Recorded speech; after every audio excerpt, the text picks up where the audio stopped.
Hey there, everyone. Welcome to Speak Now Pro Wrestling. It's your girl, Denise Salcedo, and today it is Tuesday, January 16th, which means we are chatting all things WWE NXT. And this show, for the most part, so we are headed into Vengeance Day, which is taking place on February 4th. So we kind of found out a lot about what we're going to be getting for that show come on February 4th. So, with that being said, we're going to kick things off with what went down with the women because we got a whole lot there because we had this big number one contenders battle royal that turned into a fatal four-way to determine the new number one contender for Lyra Valkyria's NXT Women's Championship. On top of that, we found out when we're getting Trick Williams versus Ilya Dragunov, but at the same time, we also have to deal with Carmelo Hayes and Trick Williams, who are currently right now a duo. They are a team. They are in the Dusty Rhodes tournament and Dusty Rhodes tag team tournament, and they've made it to the semifinals. So we got all of that and more to catch up with on this episode of NXT. But I want to kick things off with a couple of super chats. I want to thank people in advance, by the way. Thank you so much to Sheldon Jackson for gifting 5 DWO memberships. Ebony Prince, thank you so much for the super sticker. Appreciate you very much. Darth Steven says, happy to see Maddie Rankowski in NXT. She is going to flourish. I also think someone's going to cost Roxanne her title match. Thoughts. All right, so Darth Steven getting us going. I'm going to circle back to that in just a second. MD89, who's been a member for the DWO now for 4 months, says, hi, Mom, I'm on TV. All right, so let's get to it. I'm going to kick things off with the super chat that we got here from Steven and get right into the women's stuff that went down. So first and foremost, man, I'm going to kick things off, and you guys already know this because this has been going around the last couple of days on social media, and reports and everything have been going out already, but there has been confirmation from WWE that Cora Jade did, in fact, tear her ACL during a house show, during one of the NXT Loop shows, and she is unfortunately going to be out for almost a year, and that is what commentary said today. And man, guys, I am freaking bummed for Cora Jade because she had been gone for several months and people were wondering, when are we going to see Cora Jade? When are we going to see Cora Jade? Cora Jade finally gets back and people are like, oh my God, she's probably going to be the NXT Women's Champion. I know that a couple of us had predicted and talked about, her maybe becoming NXT Women's Champion by Stand and Deliver. I was hoping that we would eventually get a program between Lyra and Cora Jade. Some people were even talking about circling back with Cora Jade and Roxanne Perez.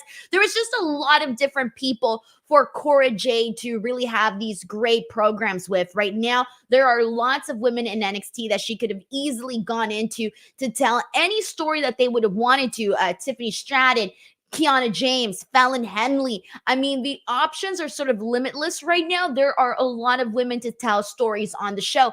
And Cora Jade, when she returned at NXT Deadline, it was a really big moment because a lot of people really like Cora Jade, and they like her for the same reasons that I like her, is that she's cool, she's good in the ring, she's entertaining. You can see all of the star making potential in Cora Jade, and so she's sort of been that person that you've been like waiting to see her have her moment. And just when you thought we were maybe a couple of months away from that, unfortunately she suffers an ACL tear and is now going to be out for the remainder of the year, guys, which really, really sucks because we're going into like one of the hottest years.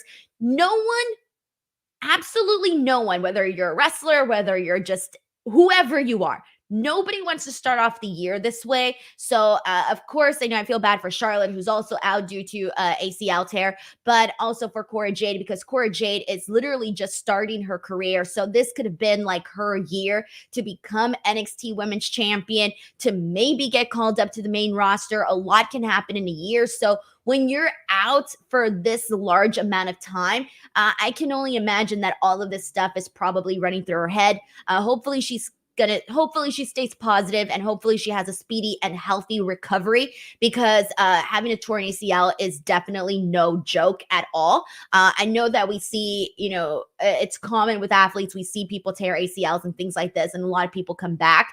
But even though a lot of people come back, there's still a whole entire journey, a physical journey, and then also a mental journey that goes along with not just this injury, but any injury that anyone may sustain. So wishing Cora Jade the very best of luck, man, because that really does suck. And I'm assuming that NXT really had to change things around given whatever it is that they were going to have Cora Jade do throughout the next couple of months heading into NXT Stand and Deliver. I can only imagine that that's been completely shaken up and new things are going to be put into place. So very, very sucky news to kick things off with everybody, but definitely something we have to touch on. Nicholas763 says, great fatal four-way. Either Roxanne wins and has a dominant run or loses and heads up to the main roster. She has a bright future. Best current NXT women. Completely agree with you on that. We do got a lot of really great women on the roster. Stephen Marchulli says, Lyra Valkyria versus Roxanne Perez will be fire. So here's what went down. So we got the battle royal, which was to determine the new number one contender. But we had already known that once it was down to the final four women, that it would turn into a fatal four-way. Now, there was a lot that happened in this this battle royal. So we need to touch on a few things. So earlier, Steven mentioned Maddie Renkowski. And so Maddie Renkowski, I forget what they're calling her now on NXT, but she's not going by Maddie Renkowski. She's going by a different name, and I just completely forgot it right now. But anyways, so Maddie Renkowski, we'll just have to call her Maddie Renkowski for right now. She ended up taking the spot that was supposed to be for Cora Jade in this battle royal. So they made sure to highlight her at the beginning. Now, for those of you who have not seen Maddie Renkowski wrestle before, let me tell you, this girl is a future star. I will not be surprised if she has a rise on the roster as fast as Kaylani Jordan, as fast as Tiffany Stratton, as fast as any other person that you think has really risen up fast. Lyra Valkyria. She is really good. She's got a great look. And I know this because I got to cover a lot of her work and call a lot of her matches when I was working for Mission Pro Wrestling, I think like a year and a half ago. And so I was seeing her then. So I can only imagine how much more better she's gotten since then. And then also now being part of the Performance Center, therefore enhancing even more. But Maddie Renkowski, based on the matches that I've called from her, she is a star. I remember calling a match between her and Holland at Mission Pro. Oh my God, so freaking good. So I'm really excited to see what Maddie Renkowski does. So I thought the way that they kind of had her in this battle royal and also highlight her a bit, that was really good for them to do. So a nice little start from Maddie Renkowski. But there were some great moments during this. I want to take a second to highlight Kaylani, because Kaylani got the spot in the battle royal where she's out there, hanging by the freaking ropes with the feet wiggling, almost touching the floor. And you're wondering, can she do it? Obviously, she's an athlete, so she was definitely able to hold herself back up and get into the ring. But when she got back into the ring, I think it was Lash Legend who literally just threw her out. And I was like, holy shit, her body just skyrocketed. But I don't even know who was on the outside. Someone on the outside ended up catching her. And so she ended up going onto the commentary table, and then she found her way back into the ring. So Kaylani got that very, very cool moment. But another thing that happened in this battle royal that was noteworthy was that Lola Vice turned on her bestie, her only friend that she had on the roster. She turned on Elektra Lopez. So during this, Lola Vice starts hugging Elektra Lopez like they're homies, they're buddies, everything's all right. And instead, she throws her out, and Elektra Lopez is freaking pissed. And it wasn't even worth it, because Lola Vice then ended up getting eliminated by, who'd she get eliminated by? She got eliminated by Tatum Paxley. That's who it was. Tatum Paxley then eliminated Lola Vice. And so then on the outside, you just had Lola Vice and Elektra Lopez just fighting each other. And I like this because, for one, it didn't really seem like things were really working with Lola Vice and Elektra Lopez, it just, I don't know, it didn't really mesh very well, I think. And the other thing is that I'm not expecting right now for Lola Vice to win the championship, the NXT Women's Championship. And I feel like she's got this contract, she's got this she's got this opportunity, but I feel like if she were to use it now, it would sort of go wasted. So I have a feeling they're trying to stall for some time until maybe it's Lola Vice's time eventually. And so now we know for sure she's not going to use it for tag team titles. That's for sure, because she no longer has a partner with Elektra. And I also like this because Elektra Lopez hasn't really had like a big story or anything. Ever since Legado del Fantasma went up to the main roster, she was sort of left there and they were trying to find something for her to do. There really wasn't anything. She finally got paired up with Lola Vice, but all the attention was on Lola Vice. So there really hasn't been anything specific for Elektra Lopez. But now that she's got this feud with Lola Vice, there you go. You've got something for both women. You got something for Lola Vice to hold her until she finally decides to use that contract. And then you got finally some sort of story for Elektra Lopez. So I did like that we saw that in the battle royal. The other thing that we got that I thought was interesting was Thea Hale eliminating Ariana Grace. And I love this because both of these girls can do comedy very, very well. So it kind of gave me the sense of, ooh, are they doing something in the future with Ariana and Thea Hale? I mean, they're both really funny ladies. Ariana Grace has gotten she's gotten the comedic timing down very, very fast, very well, very well. It comes natural to her. So I'm looking forward to that. But the final four women in this match, I got to tell you, man, they freaking killed it. They freaking killed it. This last little portion of this match was so freaking good. So we had Fallon Henley, Roxanne Perez, Kiana James, and Kehlani Jordan. I'll be real with you guys. I had no idea who was going to take this one. I had no idea because I felt all of these girls had a very good chance of going up against Lyra Valkyria. I thought, okay, Fallon Henley's been killing it. She's been a frequent on the show. She's doing really good. She's a great wrestler. We enjoy her work. Roxanne Perez, we all know and love Roxanne Perez. Kiana James, holy damn. I want to put over Kiana James here for a second because Kiana, to me, in this little fatal four-way portion of the match, she brought so much freaking fire and intensity that I don't think we've ever seen from her before. So I don't know what happened. I don't know what changed, but I felt like we saw so much fieriness from Kiana James in this match in particular. So I feel like she just had like she had her batteries on. She had her working shoes on. Not that she doesn't before, but she just had a little bit extra sizzle to her in this matchup.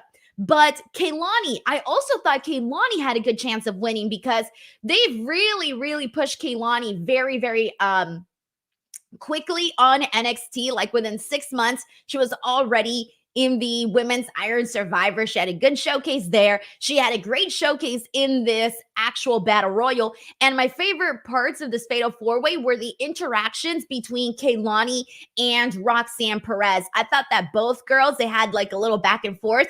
I thought they freaking killed it, man. At one point, they teased that Kehlani Jordan was going to win, but she ends up kind of getting screwed there, and she doesn't. Roxanne Perez ends up getting the victory here. And even though Roxanne Perez is probably the most, I guess you can say, I don't know if qualified is the right word, but I guess Roxanne Perez would probably be ranked above all of the girls right now. Even so, I was not expecting Roxanne Perez to win. I don't know why, but I wasn't. And here's the thing with Roxanne Perez. We all been here. We've talked about this so many freaking times, but they screwed us out of a real, honest championship run for Roxanne Perez. She was NXT Women's Champion, and unfortunately, that didn't really go the way that a lot of people wanted it to go. So, okay, Roxanne Perez versus Lyra Valkyria, Vengeance Day. This is exciting for two reasons. All right. First of actually, maybe more than two reasons. All right, the first reason this is exciting is one, this is going to be a really good match. Both Roxanne Perez and Lyra Valkyria at the top of their game when it comes to the NXT women's roster. They are both really, really great. The other reason this is going to be really good is because this is probably Lyra Valkyria's biggest challenge since she won the NXT Women's Championship. 3, Roxanne Perez has a lot to prove in terms of getting back her championship. Right now, Lyra Valkyria's championship run has been better than the one that Roxanne Perez had. And that's like, what? I don't think anybody was really expecting that. But I'm going to be real here. All right. I love Roxanne Perez. I love Lyra Valkyria. But I am still sticking with what I said. The night that Becky Lynch put over Lyra Valkyria and Lyra defeated Becky Lynch. You guys were here. You remember what I said. I want a long, dominant with a capital D like Denise, dominant run for the NXT Women's Championship. So I do not want to see Lyra Valkyria lose at Vengeance Day. Now, I don't know if that's a hot take or not. I don't know how you guys feel. Let me know in the chat. I know we all want to get that Roxanne Perez NXT Women's Championship run, but I am still not done getting my kicks in with Lyra Valkyria here as NXT Women's Champion. So I want to see Lyra Valkyria retain the championship, and I would actually prefer it if they did like a longer program here. If they did a longer program between these two, I'm good. I'm sold. Come talk to me later on for NXT Stand and Deliver, and I'll tell you where I'm at by then. But right now, I think it is way too soon to take off the NXT Women's Championship off of Lyra Valkyria. That's where I'm at, guys.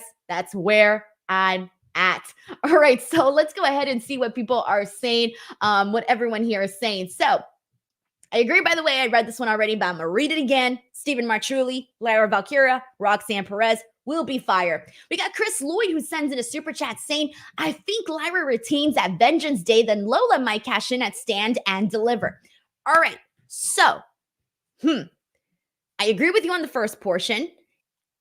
If Lola Vice cashes in on Lyra Valkyria, I would think that at NXT Stand and Deliver, she would have to honestly have like a bigger growth from now to then, because right now Lyra Valkyria is just on a different level, and we haven't really seen Lola Vice hit that level just yet. She has a killer, and I mean killer roundhouse kick, phenomenal, but they've kept her matches very brief, very short, to where I don't feel that I can confidently say, oh, she should be NXT Women's Champion right now. Down the line, possibly. So I have to see what we see from now until NXT Stand and Deliver when it comes to Lola Vice, and whether or not it's time, I guess, for her to be NXT Women's Champion. Because when the moment does come and she's fully ready to be NXT Women's Champion, oh boy, hold on to your hats, everybody, because she's going to rock people's worlds, man. She's already a fan favorite, and we've only seen her wrestle pretty briefly on the show, but she's working hard, so we'll see where she's at by then. So we'll see. Chris Lloyd, thank you so much for the super chat. We got Dream Ninja 77 who says, really enjoyed the storylines they built on during the Battle Royal. I'm a big fan of the Final Four women, all doing great work in and out of the ring. Yeah, I completely agree. I feel the same way. I mean, I really, honestly, I want to see Fallon Henley at some point become NXT Women's Champion. I want to see her go for it. I'm really loving Fallon Henley, but I also feel the same way about Kelani Jordan. She's barely like a couple months in, but down the line, I also want to see her as well. So I feel like there's just a lot of, this is a buffet at this point right now, guys. This is a buffet. And I think that there are all of these different women that are going to appeal to different people, and their personalities are going to connect with different people. And it's just a matter of who you like more, whose character you like more, who do you think is a better wrestler? I don't know, because I think that they all bring something different and something unique to the table. So I think at this point, it's just a matter of taste and who you're drawn to, more so than another person. So Dream Ninja 77, thank you so much for the super chat. We got Cameron Johnson who says, what is HBK doing with Gigi Dolan? She should be on top of their baby faces, not a jobber. So we've talked about Gigi Dolan for quite a bit now. And that's the thing, like, it is kind of weird with Gigi Dolan because she was at the very top with Toxic Attraction. And it's the same thing with JC Jane, guys. Like, JC Jane right now is part of the Chase U story. And right now she's trying to help them get money for the university because it's in debt. It's not really like a big story by any means, at least in my opinion. I know some people will probably feel differently, but at least in my opinion, it's not really that big of a story. I think that she could be part of something bigger, better. I actually wish that they went like more of a different direction between her and Thea Hale. I think that the story right now with Chase U has gotten very, very bland. And I think that they need to, like, I had way more hopes and expectations for when JC Jane and Thea Hale got together. And so I don't really think that, maybe my expectations were too high. I don't know, but I don't really think those have been met when it comes to this particular storyline. So I'm sort of ready to see JC Jane kind of move on to something else. But it's not looking like it right now because she's in the middle of helping them fund Chase U University. I'm just hoping it gets good fast. So what I'm saying is that JC Jane was pretty much along the same exact boat. Like, they were sort of in the same spot. They went from being the most featured girls on the roster with Mandy Rose. Mandy Rose is gone. We get this program with Gigi Dolan and JC Jane. It was hit and miss. There were some moments that were great. There were some that were not as great as you probably expected it to be.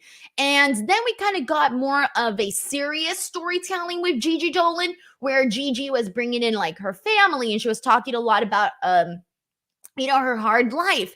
And that really started to connect with viewers. Like, she would go out there, cut a couple of promos that I thought were pretty hard hitting. And that was kind of it, though. It really kind of just went nowhere. And so I don't really know what went wrong or what's going on. Maybe there's just no idea. But you got to also see that there's a lot of girls right now. And I feel like there's a lot of girls fighting and clawing for those opportunities. And it's kind of like I said, guys, it's a buffet. It's a buffet of options for sure. So I don't know what's going on right now with Gigi Dolan, but we'll see when her time comes back to her. Will Chisholm says, it's crazy how NXT women's division is deep and they might be getting Camille. Also, it's crazy deep. Yeah, I really like Camille. She's a very nice person. I've had her here on my podcast before, and she's got a great look, Camille. If she were to go to WWE, if she were to be part of NXT, I think that she would definitely do a phenomenal job. But yeah, the women's division is definitely deep, guys. It is deep, and I like it. Oh, that sounded really bad. Oh, that sounded terrible. Why did I say that? Will Chisholm. God damn it, Will Chisholm. I blame you. I blame you, Will Chisholm. Thank you so much for the super chat. Oh man. All right. So let's go ahead and press on from here. Oh man. Anyways, Roxanne Perez, Lyra Valkyria, incoming. It's gonna be good. Sheldon Jackson says that's what she said. My God. My God. All right, let's get into the next big topic. And the next big topic sort of involves quite a couple of things. So we're going to mix it all in. And that was the Dusty Rhodes Tag Team Classic. All right. So I'm going to start off with the round, with the other round one match. So this is the third round one match now. Carmelo, no? Yes. Round one. All right. I don't have the bracket in front of me, guys. Sorry. Anyways, Carmelo Hayes and Trick Williams versus Edris Enofe and Malik Blade. So here's the thing, guys. If you're new to NXT, if you haven't seen NXT, you probably don't know this, but if you've been watching NXT for a while now, Edris Enofe and Malik Blade, for the longest time, have been a good tag team. Now, they're sort of in this, I don't know why, they come out, they have great matches, and then just nothing happens with them. Nothing happens with them. And every time they have a good match, I go, this is it. This is finally the moment where we're going to see more with Edris and Malik. They're going to do more with Edris and Malik. And then nothing happens. And then they have another good match. And I go, this is it. This is finally the moment where they see that Edris and Malik are really good. And then nothing happens. So what I'm saying here is I'm going to say the same thing. On Tuesday, January 16th, again, I'm going to say Edris and Malik are really good, and I think that this is the match that's finally going to get them into a bigger story. But for reals, guys, in all honesty, they've been doing a good job, and they, I think, could be one of their best tag teams on NXT. They just need to, like, you know, how do I say this? Like, give them something, man. Like, work a little magic, like freaking Cinderella's godmother. Throw a little wand. Bitty bippity boppity boo for them. And I honestly think that they will be their best tag team on NXT. They got so much potential. I think they just need to like give them a cooler, I don't know, like a cooler gimmick or something. Maybe change their wardrobe. I don't know what it is. They just need a little extra something to get them over that hump that they're just not being able to get over for whatever reason. But they are a great tag team, and I've been pushing for them every single time we see them on NXT. But anyways, this was not their match to win. It's fine. They looked great. But the people that won this match were Carmelo Hayes and Trick Williams. But there's a deeper story in all of this. And I'm not going to run through every single thing that's been going down with Carmelo and Trick since we already know the story. Carmelo Hayes is the friend that we're not trusting. Trick Williams has, you know, the blinders on and he's not really seeing the red flags right now. And so so they win this match, by the way. They win this match. But here's the thing. This is sort of like the side thing that Trick Williams is doing at the moment, because the big thing that he was supposed to be doing was competing for the NXT championship. He could have been NXT champion right now, but Ilya Dragunov was not cleared by medical due to the match with Ridge Holland. So Ilya Dragunov is back, and he tells Trick Williams that, you know what? Medical didn't clear me. I wanted to wrestle you, but they said no. So we're going to have a match. You deserve to have your match with me on the biggest stage, Vengeance Day, you and me. It's great. Trick Williams is so happy. He's freaking stoked. Ilya Dragunov was super cool about it. All is good. He's getting his match. But Carmelo Hayes looked at him and was like, dude, Vengeance Day, like that's the day of the Dusty Rhodes Tag Team Classic Finals. That's the day that we're going to win. And so they were sort of not really seen eye to eye. Later on in the show, Trick Williams and Carmelo Hayes sort of, I guess, come to an agreement. And it's not really an agreement, but Trick Williams tells him that he's planning on wrestling both matches. He's going to win the Dusty Cup with Carmelo Hayes, and then he's going to go on and defeat Ilya Dragunov and become NXT champion. Now, I'm sure Trick Williams believes that he can do this, but let's be real. He's trying to succeed in two divisions and have two matches in one show, so it's probably going to be really hard. So, with that being said, this is not looking good. Something is going to happen to Trick Williams, and he's going to get screwed. Either he's going to have this match, Carmelo Hayes is going to maybe turn on him, attack him, who the hell knows. He's going to screw him into his match, heading into his match at Vengeance Day. I don't know exactly what's going to happen, but I'm assuming something along those lines is going to break down, and we're not going to get Trick Williams as champion, which is fine. I love Ilya Dragunov. I love what they're doing with Ilya Dragunov. I don't love what they're doing with Ilya Dragunov. Let me rephrase that.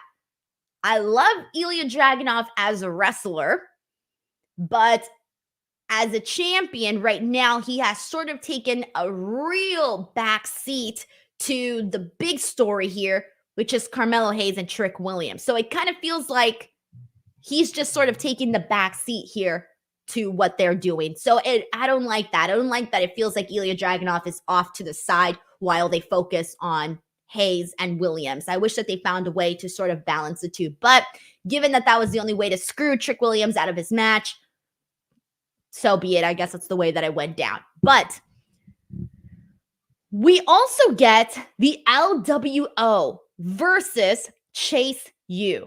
LWO has been on a roll this year. in these last 16 days. They've been doing really good. I mean, they were doing good before, but they're on fire right now for 2024. And they win this match. Look great. Joaquin looked great. So did Cruz del Toro. They both look really great. They win this match. So they're going to go on to face Carmelo Hayes and Trick Williams. So semifinals matches. LWO versus Carmelo Hayes and Trick Williams. Braun Breaker and Baron Corbin versus Axiom and Nathan Frazier. I'm predicting it's going to be Braun Breaker, Baron Corbin versus Carmelo Hayes and Trick Williams in the finals of the Dusty Cup. So that's where we're at right now regarding the Dusty Cup tournament. All right, we got a couple of super chats, so let's get to them.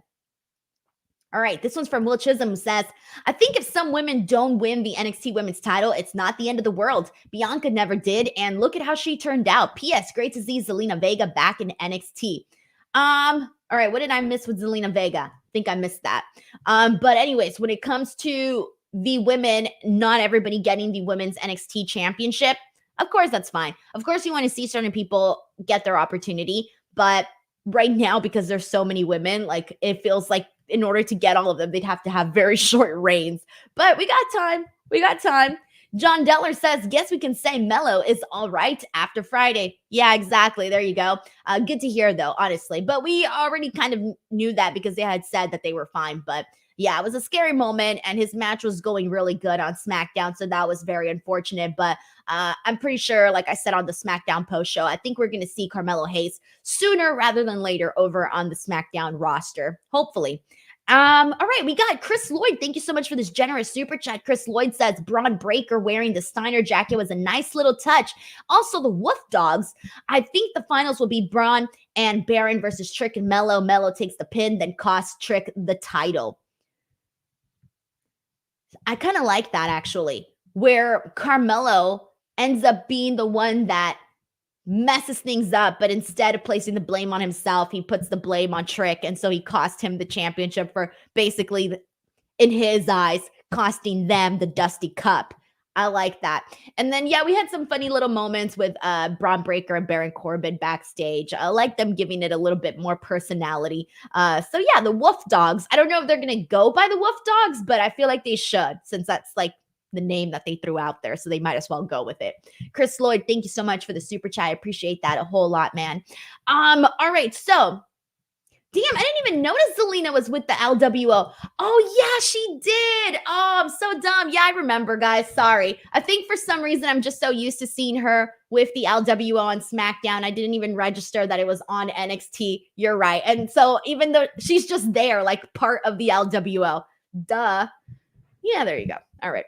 So, yeah, it's so funny. I think when you see someone always together, you don't even recognize that you're seeing them together, but like in a new place, in a new environment. All right. Obafemi, let's get to it. So Obafemi, your brand new NXT North American champion. He's a heel. I didn't know he was a heel until now. So now we know that Obafemi is a heel, FYI. So he comes out, he's looking legit. He's got his turtleneck. He looks like $1 million.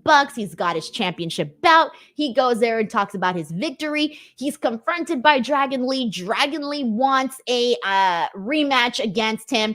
He puts over the fact that he made a really big impact very, very fast.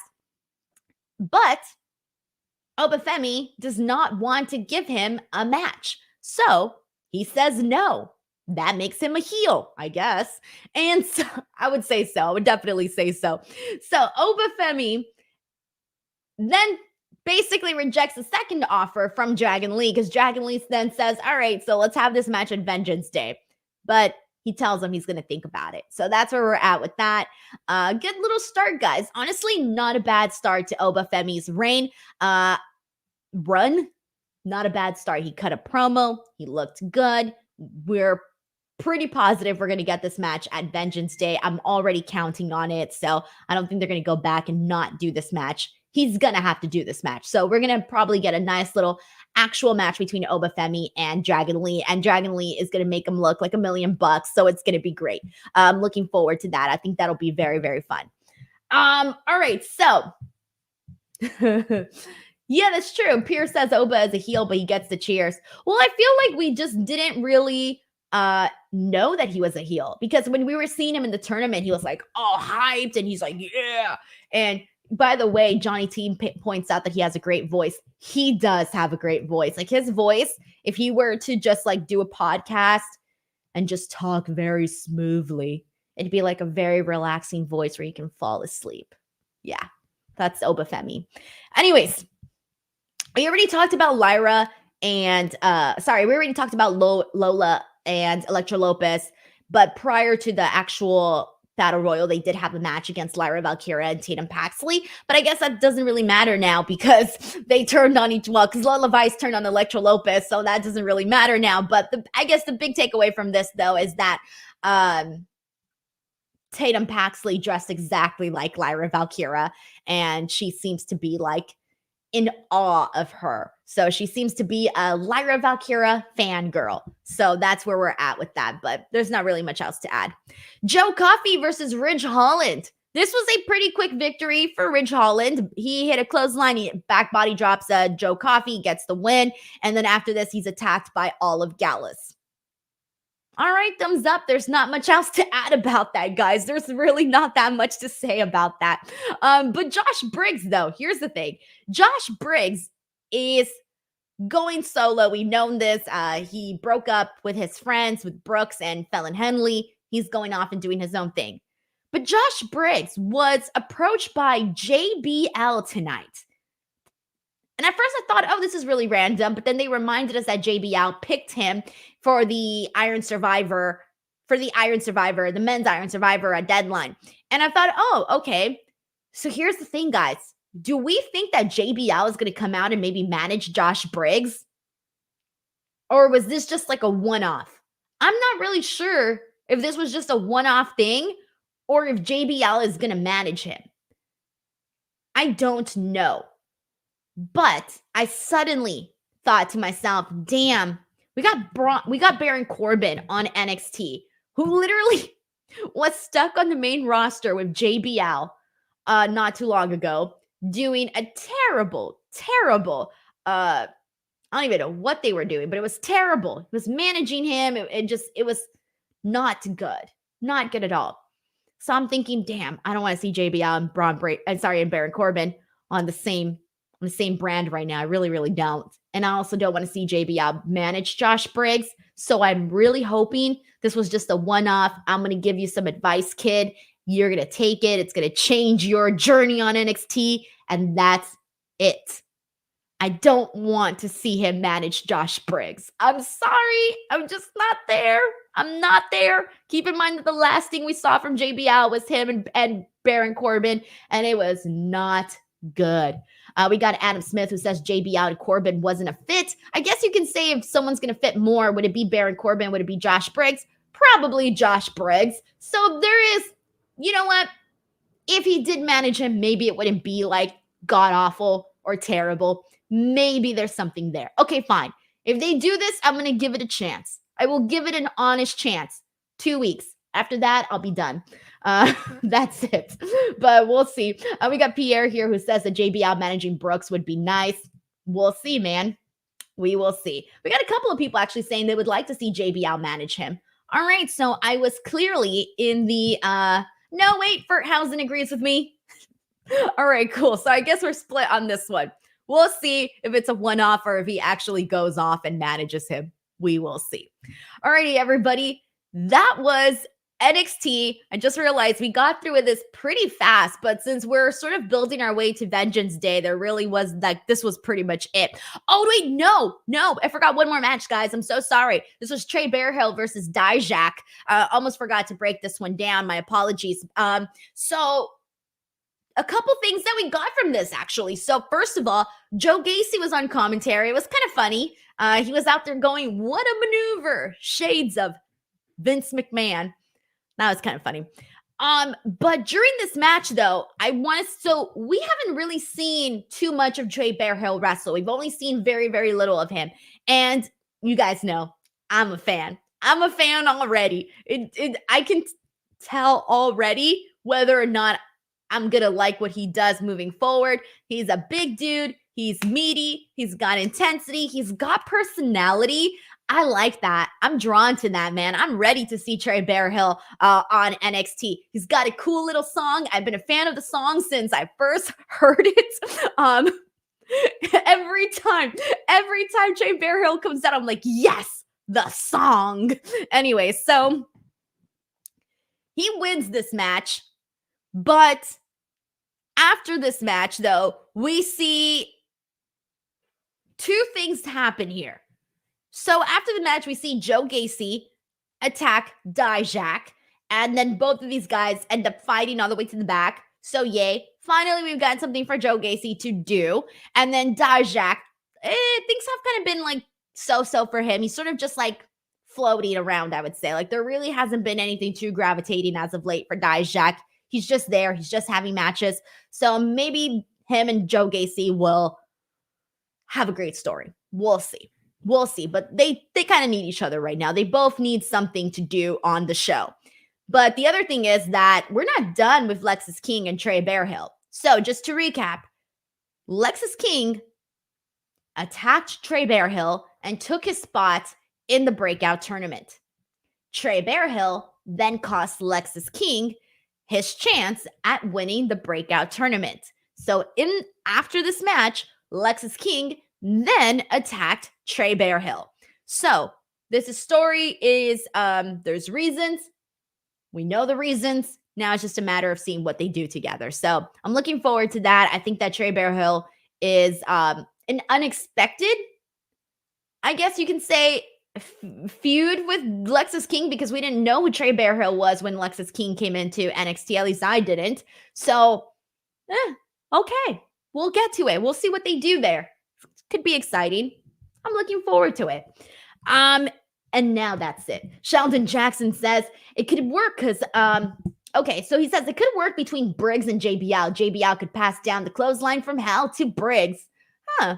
You know, my funny, who was it that said? Someone please remind me. Was it Kane? I think it was Kane who says, I'd been to hell and your clothesline wasn't there. Best line of all time, or at least definitely up there. And every time I think of the clothesline from hell, that is the first thing that I think of. I've been to hell and your clothesline wasn't there.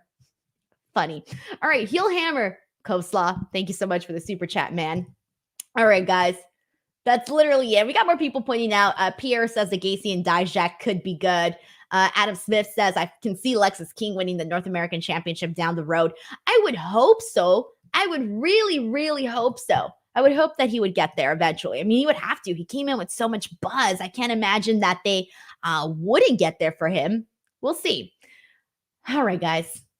Now that was NXT. All right, but we got a big, big week. The next couple of weeks are going to be huge, everybody.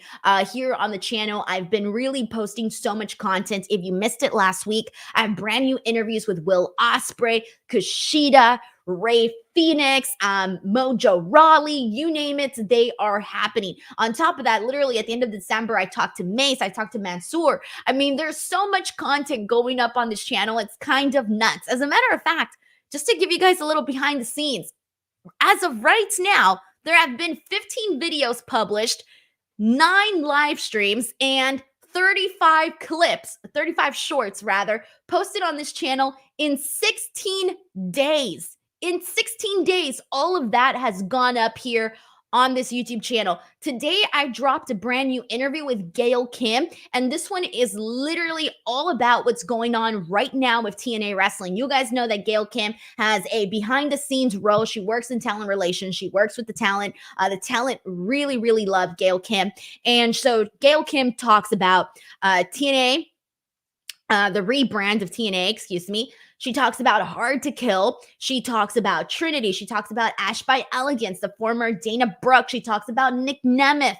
There's a lot that she sort of breaks down in regards to what's going on right now at TNA Wrestling. So that went up today. And I have, I think, 2 more interviews coming this week as of right now. So look forward to that. And then on top of that, tomorrow I will be back with Reg to talk about AEW Dynamite. I will be here on Friday to talk about SmackDown. And then I will be here on Saturday to talk about Collision. So there's a lot happening. And then, of course, next week is the Rumble week. So I'll be going to Tampa. Yeah, Tampa.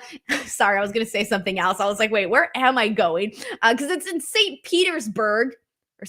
I know people say St. Pete, so I'm just going to say St. Pete.